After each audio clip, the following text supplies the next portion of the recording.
How to fix WhatsApp images, videos, and documents not showing in gallery on Android. If the images, videos, and documents that you have received in WhatsApp is not showing in your gallery, then open WhatsApp application. Ensure to log into your account. Tap three dots at top right corner of the screen.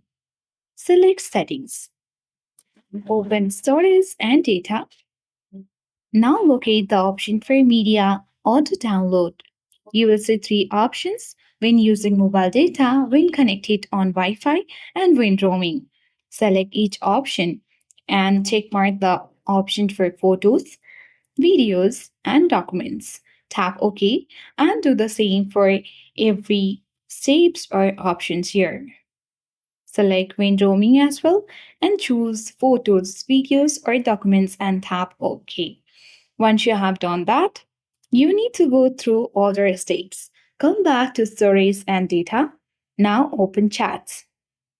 Locate the option for media visibility and toggle on the button for media visibility so that it will show newly downloaded media in your device gallery.